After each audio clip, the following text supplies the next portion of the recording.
Hey everybody, welcome to the KLG Podcast. I'm Queen Keisha. My special guest for today is my grandson, Enon Carter. We are going to be talking about the generational gap in ideas, which you will probably hear through our conversation. And we are also going to be talking about his transition. He's no longer going to be in high school. In 2 days, he'll be crossing the stage with his diploma. And he'll be moving into college this August. He's chosen his college. As you can see, it's on his shirt. He's going to be a Riverbat at ACC. Yes, sir. That's a community college where he's going to be taking his core classes before he ventures off into a big university, and he will be going to take law.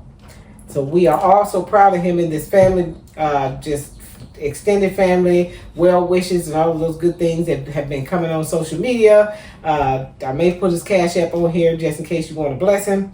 Because it's very rare that young people stick it out and go through high school and decide that they're going to continue and further their education. So again, we are proud of him. And so, everybody, say hi to the people. Hello, how y'all doing? All right, It's an honor to be here. Just say that. Okay. Such an honor to be on this famous podcast. To boost your recognition. Okay. So, such an honor. Appreciate you. Thank you. Okay, so tell us a little bit about you. My name is Enon Carter. I'm graduating high school, like she said, in 2 days. 2 days. In 2 days. 17. My birthday is next month on the 18th. My golden birthday. Yeah. My hobbies are basketball. I like basketball. I love basketball. I used to play soccer, but that didn't stick too good for a while. I like drawing. I like sports in general. I just like moving around. Like most men, sports. Yeah, I just like moving around.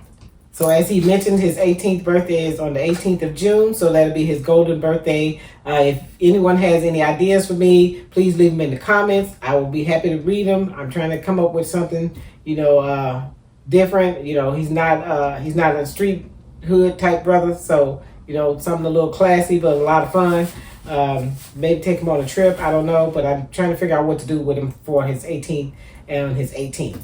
So please, ma'am, please, sir, like I said, if you have anything you want to suggest that we do together and maybe with extended family, by all means, feel free. And my goal is to go to law school, to become a corporate lawyer. That's my end goal, I guess. Okay. And but I'm currently just trying to get a car for my college life. Amen. My college life. Amen. Yeah. Brother need to drive himself to school. So, my first question is, tell me, what advice would you give to anyone who's considering dropping out of high school or feels like they want to not even go to high school or is struggling in high school? Well, if you're thinking about dropping out of high school, like, why do you think you need to drop out of high school? Like, I guess the question is that you need to ask yourself is, why do you feel the need to drop out of high school? Is it because you don't like school? Is it because you just don't care? Or it's just because you just don't want difficult, you don't want to do it no more, stuff like that. I guess it depends on your thing or your reasoning. Okay, but what's the advice you would give him? I'm trying to advice I would give from dropping out. If you think about dropping out of high school, do it. My advice is go with your gut. Okay. If you think that dropping out of high school would be best for you, do it. To do what though? To be in these streets? But that's not for anybody else's decision to make. If you got parents and you in high school, that is not your decision. No. It's their life. I know parents are. There's no such thing. Hold on. Okay, come. Yeah. I know. Here's the part of the conversation where the generational gap is going to come into play. So I know that the parents is there to help your life become better and support you. Mm-hmm. That's what parents are mostly for, support you. Mm-hmm. And if you're a real parent, you will support that, or at least have a talk with them and support them and see why they want to do what they want to do. Okay. And support. I'll give you that as far as the conversation part of that. But as parents, you have to understand that we've been here longer. We know the struggle more. And what you're saying to us about dropping out of high school does not make any sense. It's not as if you leaving high school to go work some job that's going to pay you $35 an hour without a high school diploma. If you're just trying to leave high school to get in these streets and get in the hustle, then that's not even an option. And lastly, I can honestly say that as a high school student, anything in his teens, you don't really know anything. You think you know, but you really don't know. All you're doing is basing it off the struggle that you feel on the inside and your emotional state about having to go to school every day. Your emotions are just that. They emotions, they move, they change. And I can honestly say that if you don't finish high school and you don't get your high school diploma, you're going to regret it. It's going to be something that you are it's going to always stay in the back of your mind. So whether you trying to get it from the mud or you just drop out of high school and start working with the family business or something, that'll be something that you're always going to want to go back and do. And so a GED, although it is an excellent, wonderful accomplishment, it is not the same as sticking it out through high school and crossing the stage with your peers. It's just not the same. But if you decide, or for some random reason, you have a parent that's gonna co-sign that, or you just being, difficult, and you end up dropping out of school, please, ma'am or sir, if you're a young person watching this, go back to school and get your GED, because it's proven fact. It's actually facts that you can Google them, that you make more money when you have a high school diploma or a GED versus trying to get a job in this world that we live in without either one. And so if you're trying to go into a certain kind of field that you know you love, it's not going to be a good idea trying to break into that field without it, because unless you're connected or you already know somebody, you know how you got that uncle that owned the shop or something like that. Other than that, it's going to be really, really hard. And that's going to make the mental stress of it and the struggle of it and the difficulty of it even more real to you when you're trying to do something that you may have a passion for and that you may love, but you didn't stick it out. Everything in life is not supposed to be easy. Actually, pretty much nothing at all about this life is supposed to be easy other than breathing. And so just because you run into a difficult spot in high school, I don't think you should just quit like that. It's not so difficult. My advice would be to just stick it out. His advice said you follow your gut. At 17, I don't think you really have a gut. Yeah, we do. To a certain degree. I feel like we know what decisions are best for us in some type of aspect. Okay. Not all the time do we know what's best for us. True. But some things we do know what's best for us. I understand. That's not at the time. But when you think you know what's best for you, you only know it from your point of view. The goal is to get some feedback from the outside point of view. And once you get that feedback from the outside point of view, if you are mature or willing to be mature, you look at it from all aspects of the conversation. You don't just sit in the conversation and say, this is where I stand, this is what I want, this is what's going to happen. You have to be open enough to say, oh, well, my grandmother is saying this, and my mom is saying this, and my aunt is saying this, and my uncle is saying this, and they're all telling me the reasons of the pros and the cons of my decision I'm trying to make. And then be mature enough to say, maybe I don't know what I'm doing right now, and let me just try to stick this out until I can figure it out. But it's not about what they want. It's about what you want. Yes, but we know what's best for you. And you're going to keep trying to push this point, and I'm not going to be I ain't trying to push the point. I'm just You are trying to push the point. It's not because about... the goal is, see why he going to law school, y'all? This is why he going to law school. Because you trying to convince me that what you're saying is true when I know for an actual fact that I've lived here for almost 60 years and I know that's not true. But just like... I know the history of our ancestors. I know all the things that it took for us to even be able to get an education. Just to be able to learn how to read and write our own name. We do too. No, y'all don't. We know too. Y'all know some stuff. But y'all know Black history stuff that they promote every year. Y'all don't know like the deep. We know enough. Then if you know enough, then that would need to be an option. Not but to have an just education. because y'all fought to have an education don't mean the education is for everyone. Everyone don't have to cross the stage. Learning is for everybody, everywhere, anywhere. You can learn without going to high school. That's true. I learned some stuff that had nothing to do with school. Exactly. Okay. Everything is at Googleable. 17, there's no way you're gonna make me believe that you are mature enough in your mental aspect and your emotional state to be able to say this is a good idea. That's not a good idea. Some people are mature because they went through things in life that made them be mature. Had to grow up. You are funny. They had to grow up because of things that. I appreciate what you're saying, but regardless, they're still not emotionally and mentally mature like you think they are, just because of whatever trauma they've encountered in their life. I don't think they are smart like Albert Einstein smart. I'm just saying I didn't say Albert they know Einstein. Enough to make a decision for themselves. Okay, I'm okay. You can okay. I'm gonna let you have that, even though I don't agree. Now that's the good thing about the generational gap. We have to be able to talk it out and agree to agree, or agree to disagree. And right now we're gonna agree to disagree. We're gonna agree because to agree. I don't think what you're saying is true. I don't think no young person should tell another young person, it might be okay for you to drop out of school. Because there's nothing else left in this world. And you have to remember the kind of world that we live in. Everything in this world revolves around black and white. That means paper. It's got to be something on paper.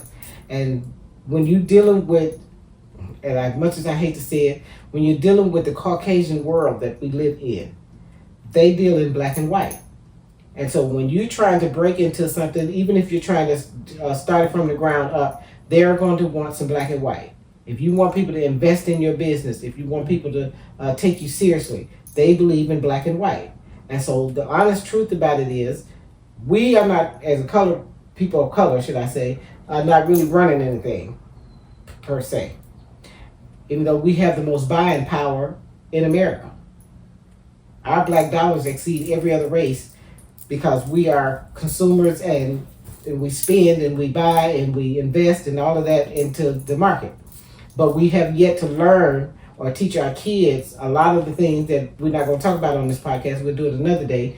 But they don't understand what it takes to deal with the world that we live in. When you were younger, I used to always say when I send you to college, I was going to send you to an all-white college because I wanted you to learn how to speak their language, learn how their mind worked.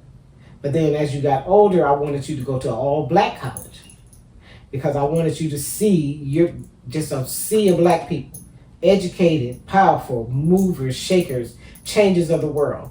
And now that you are graduating, you will be going to ACC, and it's a mixed race of everything. So you get a little bit of everything. So I kind of think you're going to benefit in that sense. But I think further down the line, I would like for you to still go to an all-black college. And at some point, I would like for you to take a class or two at an all-white college. Because if our black people, young people especially, don't learn how to speak the language of these white people in this world, we won't be able to understand them. And if we can't understand them, we can't compete with them. We can't really, vibe with them or stand and up against them. Toe to toe. And the fact of the matter is, most of the time we are smarter than any of our counter race parts. We really are. We invent pretty much everything in this world that makes it move and shake and function. But we don't get any credit for it. And I think our young people are missing the point that if you can't learn how to speak money and understand money, then you trying to go be a banker or be in a stock market trader, you're going to be like a duck in tall grass. You ain't going to know what you're doing there. You just going to be wandering around trying to figure out where you're going. We got to go back to the question. Okay. We'll go back to the question. Yeah, that's what I say about people that want to drop out. For the people that's struggling, I just say, how do they say this? Try to stick it through it, fight it out. Yeah, fight it out, work it out. And see what the end going to be. Just stick in it, yeah. Yeah, just stick to it and see what the end gonna be. Because if it was up to me, I would have dropped out of college or high school freshman year. But you wasn't here in freshman year. Yeah, I wasn't here, off somewhere else. That's my point right there. But still, like, I didn't take my freshman year seriously. Right. Or sophomore. Like I said, but you wasn't here. And we ain't going to get into that, but I'm just going to leave that alone. But I understand where you're going. Can we move on now? Yeah. Okay, please. Thank you. So, what... Okay, now I want to say this. Did you ever think you were going to graduate when you were messing around during the freshman and sophomore year? Yeah. You thought you was going to graduate from high school? Yeah, because that school didn't really care. Like, you was going to graduate no matter what. They just push you through? Yeah, they just pushed me through. I knew they was going to, if I stayed on there all my 4 years, I knew they was going to push me through no matter what I did. Wow. So I knew I was going to graduate. But I didn't know I was going to graduate with straight A's. So. Well, you graduating with straight A's now. That's what I'm saying. Just in case, let me say it again to the camera. He's graduating with straight A's. Yay. All right, so I want to ask the question, what's your opinion on the young people, your own peer group, pertaining to their future? With all you know about this world, you know, the stuff you like to watch about political stuff, the stuff you learned while in the job market, how you've been walking through high school and you see the different cliques and the different things that, you know, people of your age moving around and things that they seem to be important to them, like male and female. So the question again is, what is your opinion on the young people, your peer group, pertaining to their future in this world today? I think my peer group is, we got a like bright future. Okay. No matter who it is, skipping or not, I feel like this generation is so talented and well gifted, and in different stuff. Like they how do I say this? They're multi-talented. Okay, eclectic. That means the same thing. Okay. But they got so many talents and gifts. I think that everybody got a good chance in the future, and they got a good. So they all bring something to the table. Yeah.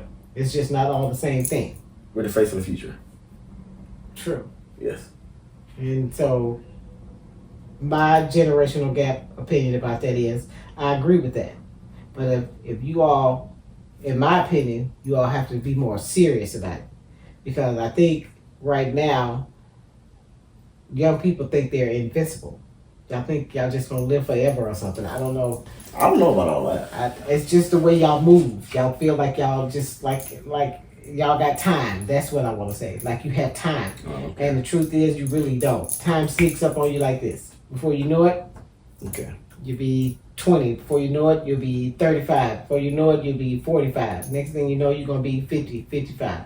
And so, I mean, because time flies. It never stops moving. Whether we sleep or we're awake, we're doing something or not, time's going to keep moving. And as time moves, we grow older. Even though we're still living, we die a little bit. That's what the aging process is. You grow up, but you also age down, like your body ages down. And so you need to be what the Bible calls young men are for war and old men are for counsel. That means we hold the wisdom, but y'all hold the fight. So if you're willing to take the wisdom that we give you and apply it to the fight, I think, like you said, with all of the gifts and the talents that you all have to bring to the table, I think it'll be a good idea. I think you all could accomplish a lot. And I think you all could probably turn some of this stuff around. But a lot of young people today, in my opinion, they seem like they're not interested in the things that are happening in government, things that are happening in the judiciary, the electorals, nothing outside of the right now, like what's happening in the hood, what's happening on the block, what's happening, right now. And I think you all have to be more broader than what you are. You have to be willing to be broader than what you are, because if you don't broaden your horizons, then it's almost like you're living in a certain amount of space in a box. And the box needs to be huge so it'll make you want to go see what's over in this corner of the box, or it'll make you want to go see what's happening over there. And so you have to be willing to keep an open mind to that aspect. And that's my opinion on that. Well, damn. We're talking about the peers and practicing into the future. So your answer was good, in my opinion, but, you know, like I said, wisdom, war. Okay, I know. So what's the, like, you saying young people, like, what's the age group with young people? To me? Yeah.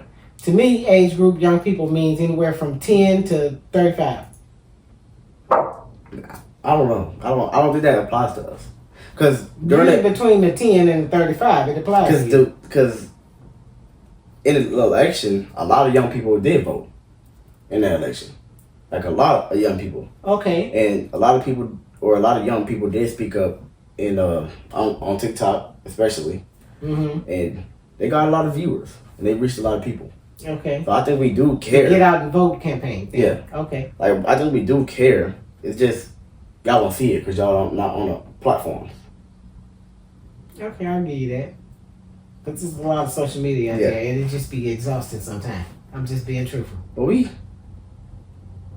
it's not like, and the other thing you said about us not having, or we think we're invincible. We have all the time.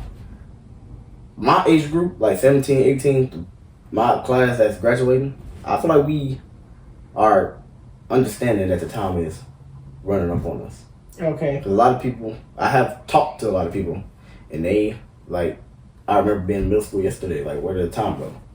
You know? Mm-hmm. So you mean y'all are becoming more consciously aware that you don't have as much time as you thought you did? Yeah, that's why I was talking to my homeboy, like, bro, you need to make up your mind and stop doing what you're doing, because you don't have that much time that you think you have. Right. So I think I kind of influenced him, so hopefully he know where he's going and know what he want to do for sure now.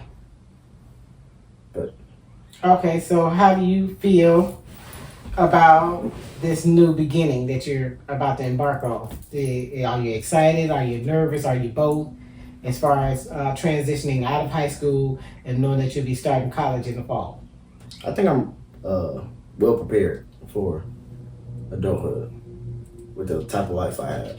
So I think I ain't gonna say I'm like fully prepared or prepared. Because nobody is fully prepared. I'm grown and I'm still about for adulthood. But I have so many people I'm so serious. I have so many people in my life that will help me and have helped me in my life that will shape my possibilities in the future in adulthood.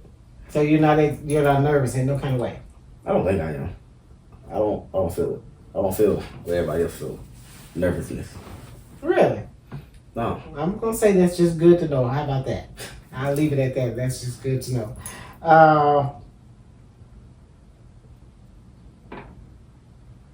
I think I'm almost done. I don't think I have like maybe one or two questions left. Oh, okay. What is your collegiate goal? And how do you think it will influence young people that you come into or your younger siblings? Say it again. What is your collegiate goal? Collegiate what? Your college goal. Oh. And how do you think it will influence any young person you come into contact with, especially your younger siblings? You got Adrian and Zari, you got the twins, Cashionay. And then Cashionay, and then you got your younger brother. Because even if you don't see them on the regular, whatever you do with your life is going to influence them, even if it's just by sight. I don't know about that, but if it do, what you mean?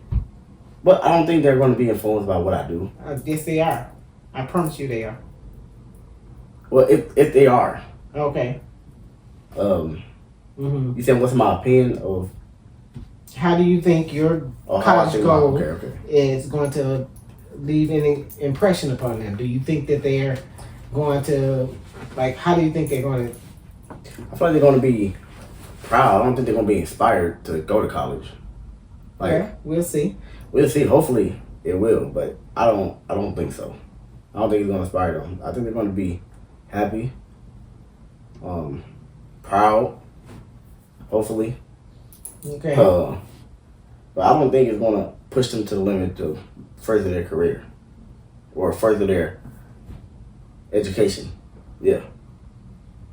That's the word. That might be a possibility because we live in such an instant world now. Everybody just feel like they can just start their own business, which is not a bad thing. Yeah. But they feel like they can just be like, oh, okay, my brother went to college, he became a lawyer.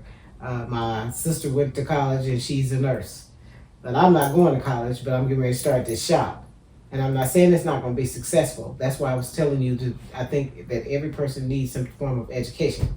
But I do think that not everybody needs to go to college. I'm just going to be honest about that. Like I said, your father came home when he was younger in high school and he was just looking me in straight and was like, hey, I can't do college. But my daughter, on the other hand, she was bound to go to college probably since she was like somewhere between 8 and 10 years old. That was her sole goal in life. And she accomplished that. So we shall see how that will work.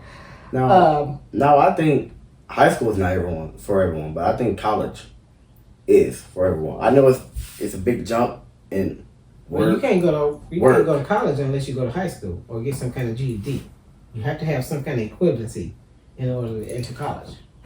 A high school really? GED or high school diploma. Is that really how it go?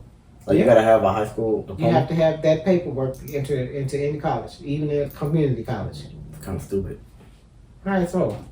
It's kind of stupid. So you think you should supposed to just drop out of high school and take a 12-year hiatus running these streets, doing whatever you're doing, and then decide you're going to go to college, and they supposed to just let you in? Okay. I mean, you can do that with a high school diploma. You can get a high school diploma, then run the streets and hide. But you'll have that diploma when you get ready to go back to school. But that shouldn't... That's why they're asking for your transcripts. Because they want to see what you're going to do. These people going to pay for you to come to their school. They're going to give you a free ride, no matter who you are. Whether it's community college, and now all of the HBCUs are offering free scholarships pretty much any state for you to come there for a free ride. Any person, preferably black. And so if I'm going to pay $30,000 a semester or a year for you to be at this school, you need to show me on black and white that you are serious about your education and that you're willing to show up. Because it's not even always about your grades. They look at your attendance as well. They go into there and look and see if you have any kind of behavior issues. Even though they may not deny you for your behavior issues, but they need to be aware of them just in case you decide to trip or something on their campus. It's like being drafted to the NBA. Let's try it like that. What's the boy that they didn't want to take during the first draft? Sanders, the little Sanders dude. NFL. When NFL, whatever. Granny. Okay, whatever. Y'all know what I'm talking about. Deion Sanders' son.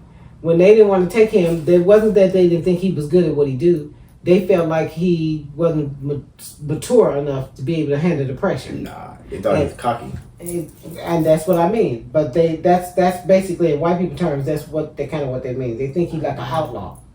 Like he's not gonna behave himself, but we're not getting ready to pay you millions of dollars for you to come on here and be cussing people out and being a dick all the time. Can I say that? I don't know. I mean, that's not what you do though.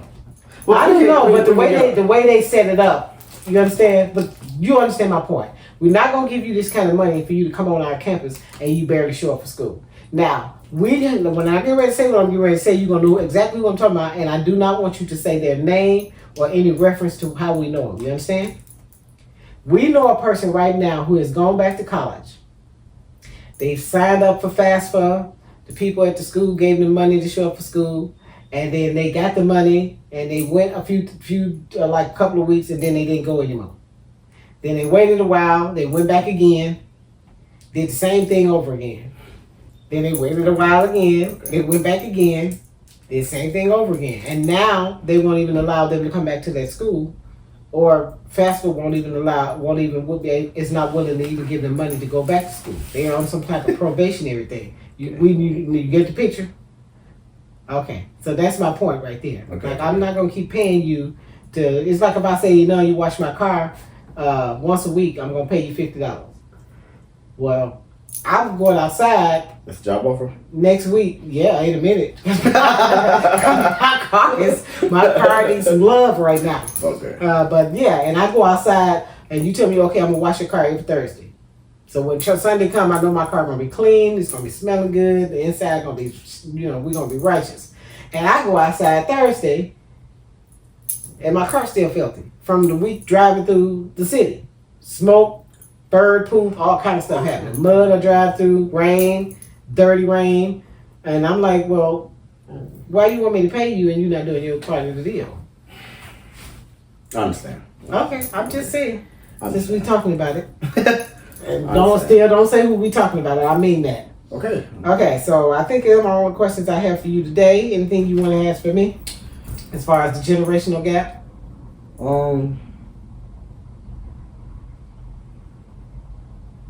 Okay. Yeah, I do. Okay, now listen. Don't come over here with that philosophizing and all that other kind of stuff. So, is it like necessary for all? I mean, I guess people younger than your age group, like us. Is it necessary for us to respect? Because I saw a video. Let's start there. I saw a video where it said, "I don't care who you are, if you're an elder or not. You to have my respect, you gotta earn it."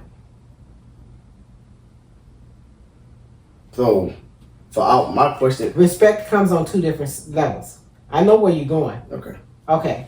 So growing up in anybody's family, black or white, any person older than you and you're younger than them, they deserve a certain amount of respect. Not only because they're the elder in the family, but because they are a senior person. You know what I'm saying? They've been here a while, they've seen some things, they've done some things, and experienced some things, all that. And they deserve the respect and the honor that they do according to their age. But respect is also earned.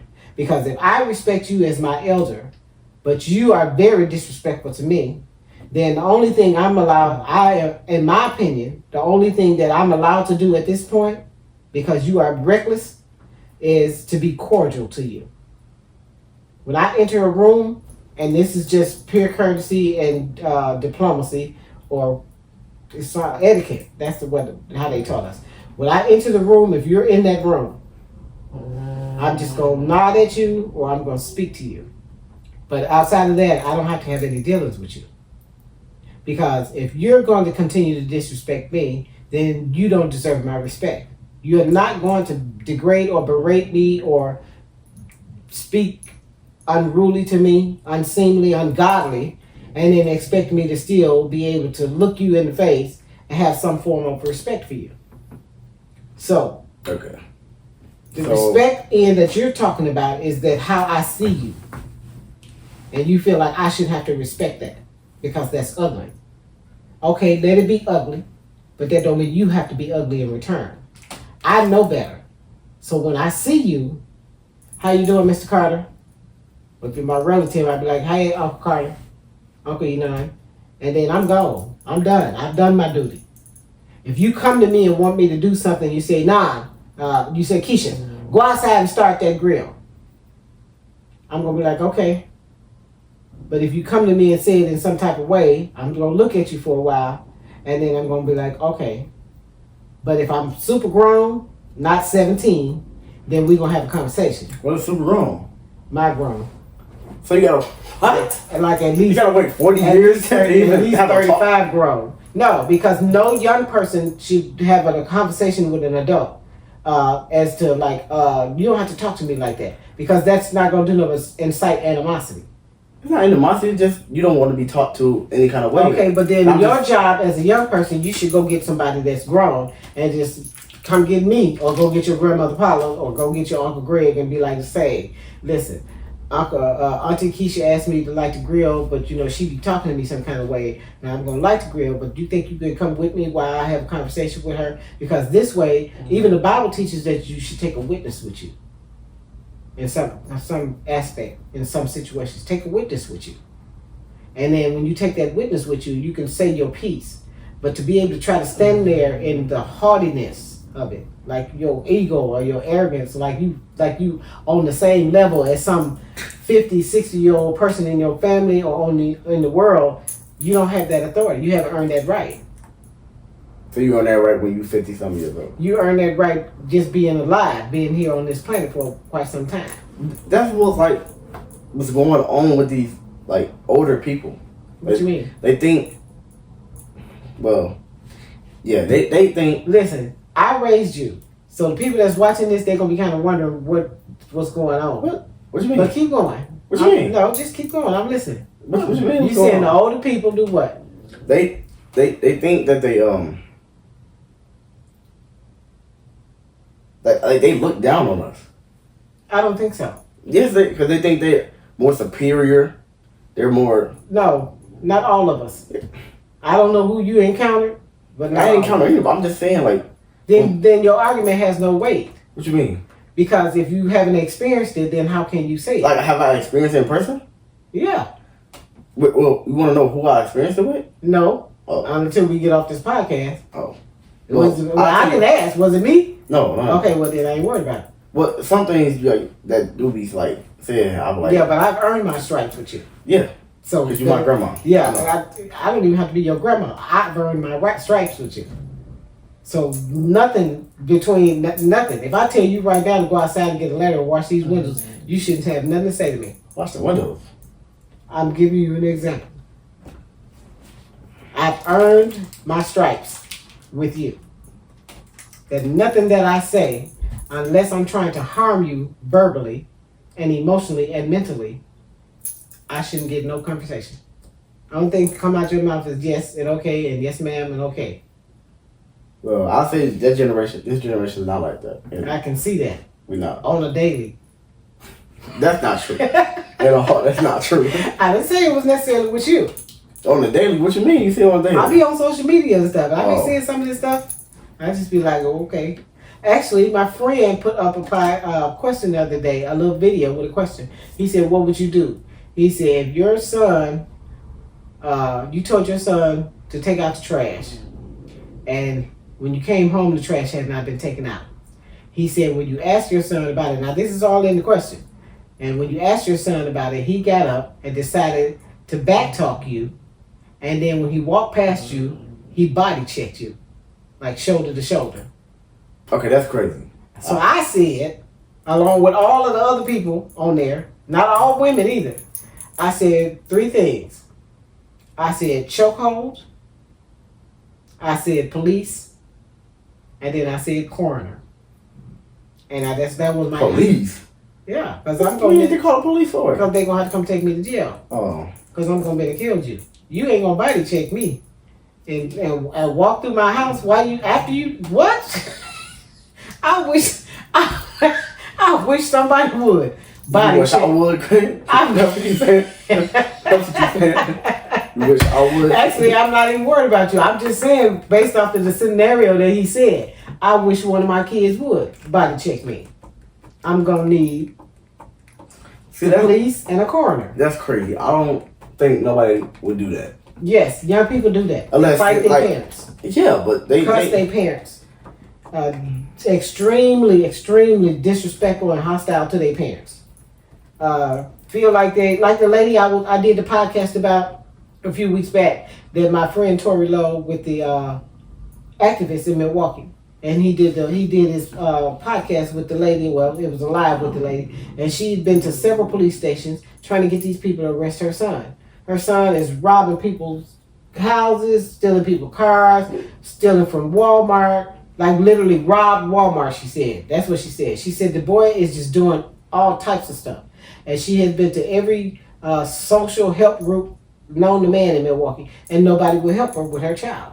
And she said to the police, I guess y'all be satisfied if y'all have to put him in a bag. I have to come identify me. I have to put him in a body bag. So my point would be, she says he's disrespectful to her. She says that he's violent. He gets violent in her house. But yet he's her child, so she don't want to just lock her doors and leave him outside. I'm not going to tell you that I won't do that. Because if you bring that kind of confusion into my house, I'm not talking about you. I'm just saying, if you're my child and you bring that kind of confusion in my house, and I got other children that I got to worry about, like you bringing stolen stuff in my house, you bringing guns in my house. Like she got pictures of the boy that she took to the police station. He have guns and stuff in her house. She's not authorizing none of this. He talks back to her. He called himself checking her, cussing her, all of that. Yes, when you come back to this house, all the locks are going to be changed. Your key not going to work here no more. You think these streets is better than living in the house with your parent?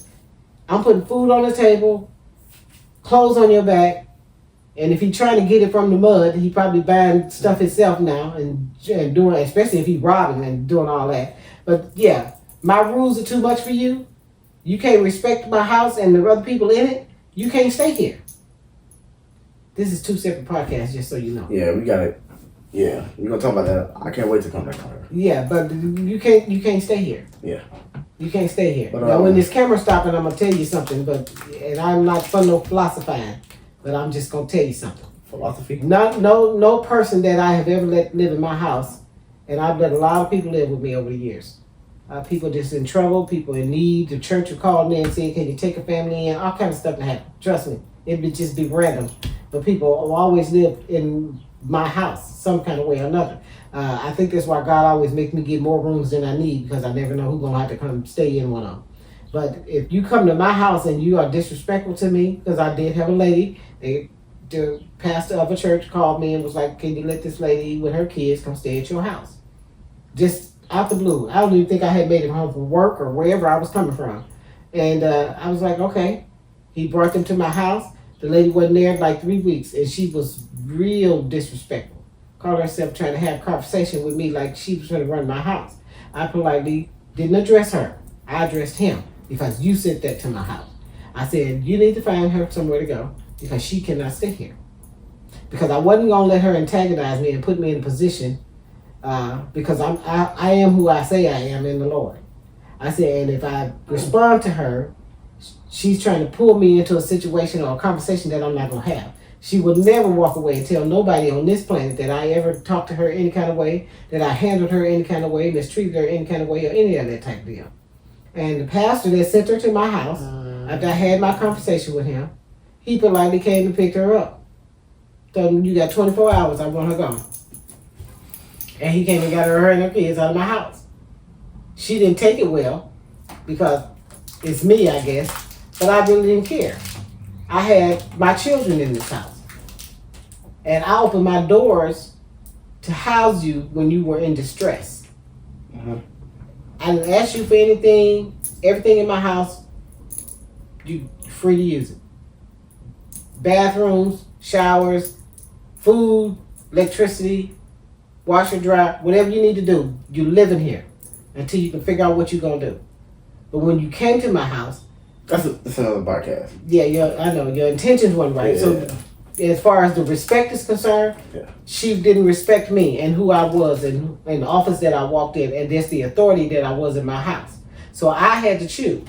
Do I allow this woman to stay here because she's in a difficult place and continue to feel like I'm in a hostile situation because she put me in a position where I felt like I want to say something to her, but I know I can't do that. I represent Christ. I can't do that. Not the way I want to do it. So I've called the person that sent the situation to me, and it was resolved. I guess that's the best way to explain it. You know, so I understand the feeling young people feel like, oh, we want to be respected. But the truth of the matter is, have y'all earned y'all respect? Who said we want to be respected? Yes, y'all do. Y'all feel like we're supposed to respect y'all just because y'all wake up every I mean, day. everybody's supposed to respect everybody. That is true, but don't do that, because that's not what you mean. And you know that's not. I'm not asking for respect. That's not what I'm saying. Yes, y'all are. Y'all want us to respect y'all and give y'all like respect, like y'all earned the respect of y'all peers as well as the older generation. That's not. That's I'm not a how part of it that. I'm not a part of that. Oh, so now you I don't want. That's not what I'm saying. I don't want respect. That's not what I'm asking for. What are you asking for then? I'm not asking for anything. That's a whole lie. I'm not asking for anything. That's a whole lie. Like, everybody deserves respect, not equal amount of respect, but respect. Okay, thank you so much for tuning in to the KLG Podcast. I'm Queen Keisha. This is my grandson, Carter, soon to be a lawyer, or ADA, or something, a judge. Yay! Judge. Yes, law school, you can lead to being a judge. You can sit on the Supreme Court. But just want to say, proud of you in this podcast. And I'm proud of you and you're graduating from high school and going to college. Keep supporting her. This podcast. And she's going to continue posting for you guys and posting content. Right. Like, subscribe, invite people, join it, share it, all of those good things that we do on social media. And thank you so much for tuning in today. And y'all have a nice evening. Bye. Goodbye.